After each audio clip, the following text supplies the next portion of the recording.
ce chapitre l'utilisation sous Blender 2.65 des groupes d'objets. Donc nous allons tout simplement dans un premier temps faire la multiplication de cet objet donc avec la commande Shift D, qui nous permet de multiplier des objets à notre convenance.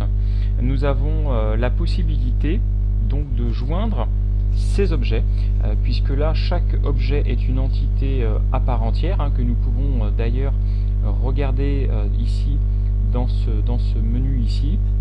Nous avons la possibilité de constater que les différents cubes sont numérotés et ressortent bien sur une entité séparée.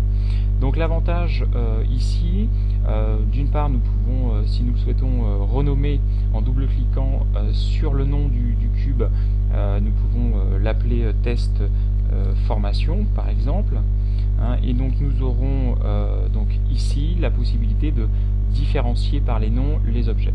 Alors ce qui est intéressant, c'est que lorsque nous sélectionnons l'ensemble des objets en appuyant sur la touche majuscule et le clic droit de la souris, nous avons donc une sélection multiple de ces objets. Nous avons la possibilité, en faisant CTRL J, de joindre l'ensemble de ces objets. Ce qui fait que maintenant, lorsque nous sélectionnons un objet, avec la touche, le clic droit de la souris, c'est l'ensemble des objets qui vont être sélectionnés. Donc pour désélectionner l'ensemble, on fait la touche A, et pour resélectionner l'ensemble des objets de la scène, y compris la caméra et la lampe, nous faisons A à nouveau. Donc par exemple, ici nous désélectionnons et nous allons sélectionner ce cube ici, par exemple, et l'ensemble des cubes qui ont été joints avec CTRL J sont bien sélectionnés. Nous constatons ici dans ce menu que nous avons l'ensemble des cubes qui ont été groupés, comme ceci.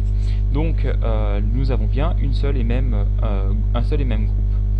Nous pouvons en mode édition, touche tabulation, en fait séparer un objet qui par exemple ne conviendrait pas dans cet ensemble. Alors en appuyant sur la touche A, nous désélectionnons l'ensemble, donc touche A, et en faisant la touche B, nous allons sélectionner par exemple ce cube ici, comme ceci, qui ici n'est pas complètement sélectionné du fait que l'option de transparence ici n'était pas enclenchée. Donc nous allons refaire la touche B, ici, comme ceci, et voilà, là l'ensemble de l'objet est bien sélectionné. Donc cet objet étant sélectionné, pour le désélectionner de cet ensemble là et le sortir de cet ensemble, pour le dégrouper, en fait nous avons la possibilité d'appuyer sur la touche P qui va nous permettre de séparer en fait la sélection de l'ensemble. Séparer, voilà, comme ceci.